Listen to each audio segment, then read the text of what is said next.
tarde, meu nome é David Chu, eu sou diretor e fundador do Riucello. Gostaria de convidar vocês para Chá dos 5 Cultural.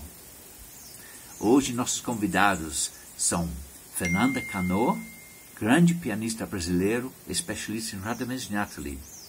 Também o grande saxofonista Blas Rivera, que é argentino, radicado no Brasil, no Rio de Janeiro, e também arranjador, pianista, compositor.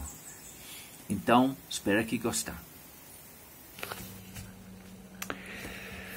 Quando você decidiu embarcar na carreira musical e profissional? Conta um pouco do seu início quando era jovem e qual foi sua primeira inspiração. David, querido, é um prazer enorme estar aqui com você. E pronto, quando eu era pequena, eu sempre sonhei em ser pianista, musicista e professora. Eu sempre tive muita, vamos dizer assim, um itinei, né? Muita determinação. E a música para mim é tudo, é a minha vida, é o lugar onde eu fiz as minhas amizades, onde eu construí a minha existência. A música e tudo que cerca, a música profissional, né? E desde que eu me lembre, a casa dos meus pais, nós tínhamos lá um ambiente muito acolhedor, artístico, tínhamos saraus, a minha avó tocava, a minha tia-avó tocava, meu avô cantava muito bem, era ator, amador, mas era ator, em Nova Friburgo, foi um dos fundadores do Centro de Artes lá, onde estreou Villa-Lobos e Arminda, e a primeira esposa, Lucília Villa-Lobos, tocando em duo, piano e violoncelo. E é uma coisa natural para mim. Eu sempre estive ligada com músicos, artistas, meus relacionamentos afetivos foram todos com pessoas que gostavam muito de música. Meus filhos adoram música, o mais velho é profissional, então é uma opção de vida mesmo.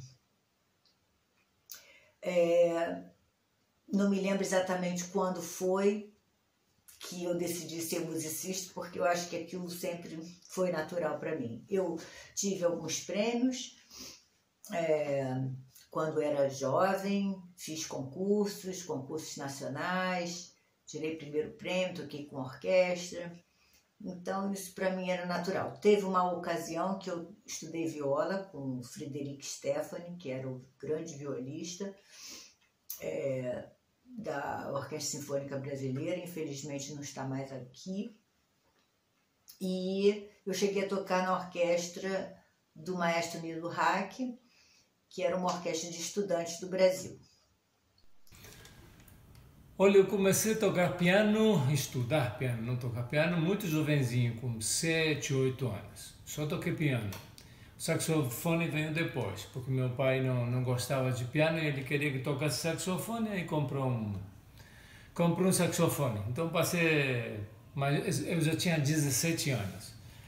Então a partir dos 17 anos fui bilíngue, bem instrumental, quer dizer, a luta do meu pai com minha mãe queria que tocasse tango no piano e papai me obrigava a tocar jazz no saxofone.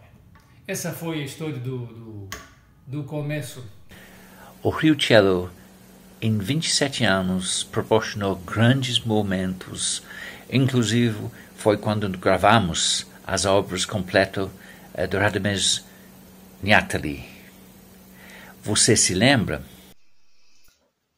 Então, David, esses 27 anos de Cello in Conte são momentos maravilhosos vividos com o Tito, do acordeon. Nossa, foram tantas coisas, tanta gente maravilhosa. a Ina Esther Jost, que eu tive prazer imenso de acompanhá-la, espala da Orquestra de Israel, os encontros com choro, com Marco de Pina, as nossas parcerias, né, David Chu? Olha, são momentos inesquecíveis, sobretudo porque o Rio Cello-Encantner se especializou em divulgar a música brasileira, não é? Então, isso é uma coisa fantástica. Todos os músicos de fora que têm vindo ao Brasil por causa desse grande festival organizado e idealizado pelo nosso querido amigo que está aqui à minha frente, David Chu, todos se encantam com a música brasileira. Isso é uma coisa espetacular, além do encontro propriamente dos grandes violoncelistas que desembarcam no Rio de Janeiro para esse festival, essa aventura espetacular que há 27 anos nos brinda com uma música maravilhosa, concertos gratuitos, em Cabo Frio, em Barra Mansa, no centro do Rio, inclusive nas comunidades carentes. Eu não tenho palavras para dizer todo o agradecimento e a honra de ser sua amiga, David Chu, e de estar nesse projeto maravilhoso há tantos anos, né? Blas, você é considerado um grande compositor, arranjador e músico. Quanto tempo você toca? Quais instrumentos? E desde quando você compõe e faz arranjos? Conta um pouco da sua trajetória para a gente. Você me pergunta quando eu comecei a compor ou arranjar? Não faço a menor ideia, não me lembro. Eu acho que desde o início, desde que tocava piano, já arranjava e compunha coisas. Não porque fosse genial ou capaz disso, senão porque era incompetente para tocar muitas coisas. Então eu tinha que arranjá-las, rearranjá-las, reorganizá-las para eu poder tocar. Então assim foi que eu fui compondo muita coisa. Não é que não gostasse do Bach, ou Bartók, ou Piazzolla. Eu tinha que refazê-las a meu tamanho, a minha medida. Então eu compus e arranjei muito por causa disso, me parece. Depois meus pais morreram e eu continuo nesse discurso entre o piano e o saxofone, para ver quem fica mais feliz. Eu acho que às vezes os dois ficam felizes, às vezes eu acho que ninguém. Depende de cada concerto. Só que eu comecei na Argentina e fiquei lá até meus 20 anos, fiquei lá. Depois eu fiquei realmente hipnotizado pelo mundo do jazz e fui morar nos Estados Unidos, em Boston, Massachusetts. Lá foi que estudei música para cinema, que era muito atrativo para mim cinema, e na Berkeley. E depois em outro conservatório estudei composição lá, no New England. E depois saí dos Estados Unidos e vim pela primeira vez morar no Brasil, outro império da música, um imã de música, um centro, um núcleo muito forte de música. Eu acho que depois da Índia, não sei que país tem tanta riqueza musical e diversidade como o Brasil. Aqui vivi bastante e depois fui morar em Madrid, na Espanha, onde eu já dava aula, era professor, fazia minha vida profissional. E depois da Espanha voltei para o Brasil, mas já com um pé em todos os lados. Então eu posso dizer, agora eu estou respondendo essa entrevista no Rio de Janeiro, no Brasil, mas se eu estou chegando de outro lugar, já vou para outro. Mas a princípio esse é o resumo histórico dos meus primeiros passos. Você poderia contar um pouco sobre a sua relação comigo e como você relembra o seu primeiro encontro comigo, assim como das nossas experiências profissionais? Bem, David, o nosso primeiro encontro foi mesmo inusitado. Eu me encantei ao vê-lo tocando com um colega e você contando a história do trenzinho da caipirinha. Ai, olha, realmente é fantástico e foi, acho que foi amor à primeira vista. A sonoridade, esse violoncelo tão bem tocado, espetacularmente bem tocado, e um mestre, e eu não me lembro assim exatamente o que foi que nós nos juntamos para tocar, mas eu acho, tenho quase certeza que foi porque eu fiz o meu mestrado em 1991 sobre a obra do Radamés Inátali. E David conheceu o Radamés Inátali, gravou com ele, tocou na Rádio Nacional, tocou em alguns eventos que Radamés esteve, e Radamés era um músico muito conhecido dos artistas populares, enfim, e ele não era muito tocado nos meios da música clássica e era um pouco estigmatizado porque era um artista fronteiriço. Ele transitava com maestria, vamos dizer assim, com mestria total, mas ele transitava entre o erudito e o popular, e isso incomodava ambos os lados. Tanto o pessoal da música popular dizia que ele distorcia o samba, colocando as cordas, enfim, E tanto os clássicos puristas que não gostavam das incursões na música clássica, de temas do samba e de todas as nossas origens populares, nossas origens brasileiras populares. Então, acho que foi esse meu encantamento. Eu tinha feito um disco, foi para o Prêmio Sharp, enfim, e o David, se eu não me engano, quis então conhecer a obra para violoncelo e piano de Radamés Inátali. Foi esse o nosso início de relacionamento musical divino, maravilhoso, do qual eu sou muito grata. Eu não saberia responder quando foi que eu decidi me embarcar na carreira de música. Nem sei se eu decidi. Eu acho que é a música que decide quem serão as próximas vítimas e escolhe. E lá vamos nós um pouco aceitando, um pouco desafinando, um pouco tocando, um pouco arranjando, cantando, soprando. Mas eu acho que é a música quem decide, graças a Deus. Então, não sei quando foi, não sei quando vai terminar, não sei como vai ser o final dessa entrevista, eu sei, mas dessa vida musical não sei. Uma coisa que eu agradeço à vida musical, em 2012, vou contar rapidinho, se comemorava na Argentina a tristeza dos 40 anos da guerra entre a Argentina e a Grã-Bretanha pelas Ilhas Malvinas.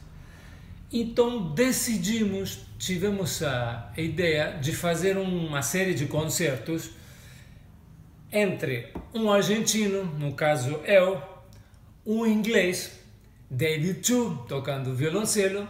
Então isso passou a se chamar, esse projeto, Tratado de Pax, com X.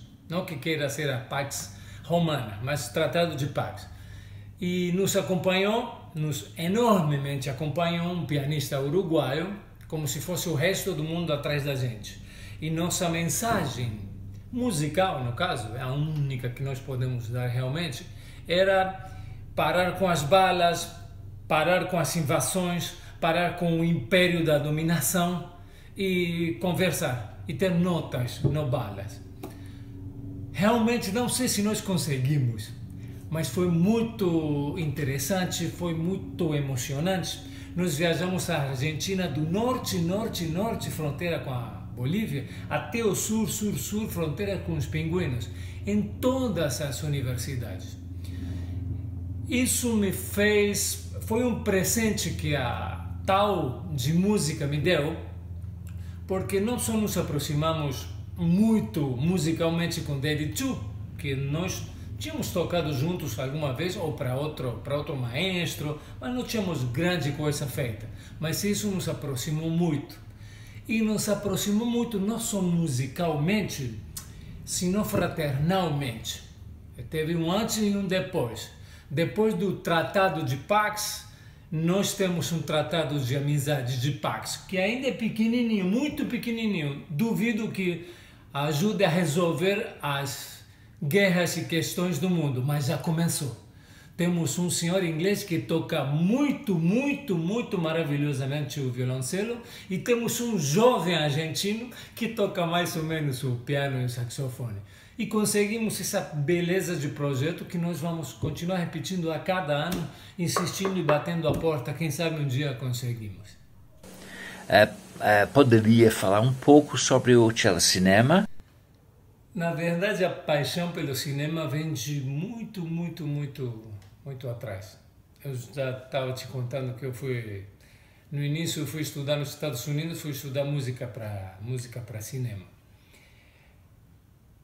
Uma vez, tem muitos anos já, eu fui tocar na Nova Zelândia, na verdade, lá que surgiu toda essa questão do cinema.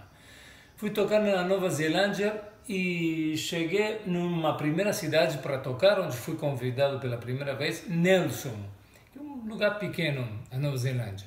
E me levaram para a sala que tinha sido o primeiro cinema, a primeira sala de cinema na cidade, um dos primeiros no país.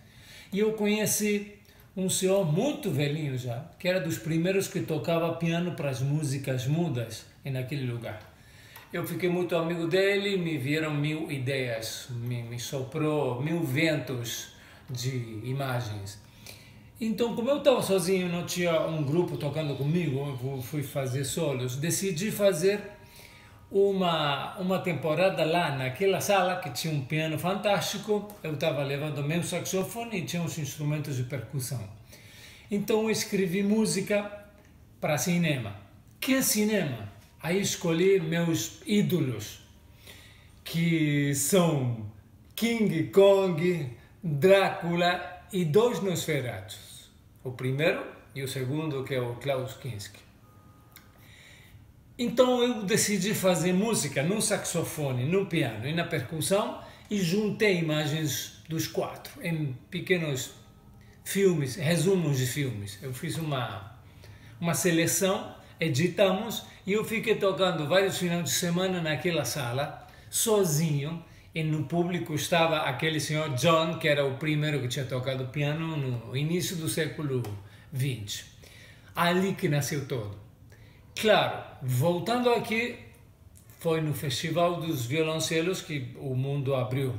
E sempre o festival abriu não só as portas, senão o coração e a capacidade de fazer que o festival tem. Então fizemos várias vezes aqui. Fizemos somente com David, como duo, fizemos com quarteto de cordas, fizemos com orquestra de câmara, fizemos com uma orquestra de cordas que veio do Equador, fizemos em vários anos, várias vezes diferentes. Então, mais do que inspiração, o festival foi ponte, porque me acolheu, me permitiu fazer tudo isso, e já foi uma mistura com todo o festival, com David e grandes maestros que vêm do mundo inteiro. Tanto é que depois a gente foi fazer fora, fomos para a Inglaterra, fomos para os Estados Unidos. Então, espalhamos essa questão do música e cinema juntos, com músicos convidados e com a gente. Não foi a partir do festival, isso foi antes, mas o festival foi o que abriu o caminho para poder espalhá-lo pelo mundo. Muito obrigado, Fernanda e Blas, para essas entrevistas maravilhosas. E vamos agora escutar um pouco de nossa música.